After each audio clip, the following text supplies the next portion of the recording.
It's not just Tay-Tay fans that need to be on high alert. Should the RBA be getting worried about the rush of Swiftie spending spiking inflation? Well, just last month, some economists blamed Queen Bee for higher than expected inflation in Sweden as fans clamoured for spots to her Renaissance tour. Now Aussies are splashing cash on tickets, flights and accommodation, but the jury is still out on whether our economy can shake off Swiftflation. Well, now to someone who understands inflation all too well, and I believe that is a Tay-Tay reference. Economics correspondent Shane Wright is here. Good to see you, Shane.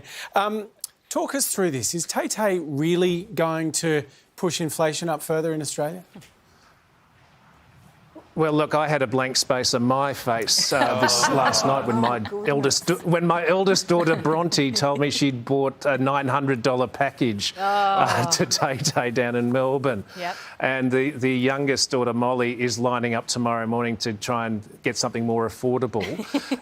We've already seen examples of inflation in Australia related to previous events.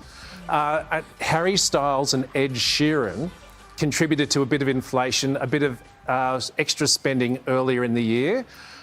Even the success of the Collingwood football team has been attributed over the last couple of months to more people getting out around the MCG particularly and spending in clubs and pubs. That sort of expenditure does get the Reserve Bank worried. So I'm not sure. Phil Lowe's doesn't, the Reserve Bank Governor doesn't pen many tunes, but Taylor might have to write a new song about the boyfriend who broke the Australian economy rather than her heart for a change. What a powerful boyfriend. Shane, I cannot believe this. Well, I know we've got companies gouging consumers with price hikes, record profits from banks, sky-high rocketing rents. Are you really going to attribute the blame for inflation to Australia's teenagers or Collingwood supporters?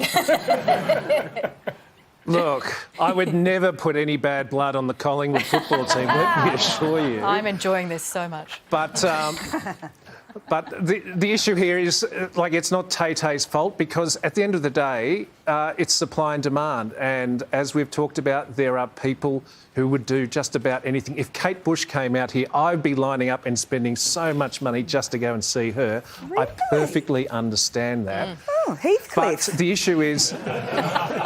Oh, that's right, Kathy. But in this space... But in this space, if you're Phil Lowe and the Reserve Bank, you're looking right. It's not just Tay-Tay, it's everything else. They've lifted interest rates to try and reduce the amount of expenditure that's going on in the overall economy. So, yeah, they might have let Tay-Tay pass, but if Queen Bee came out and there was this big, and this pushed up a lot of prices, then the Reserve Bank would say, nah, the party's over.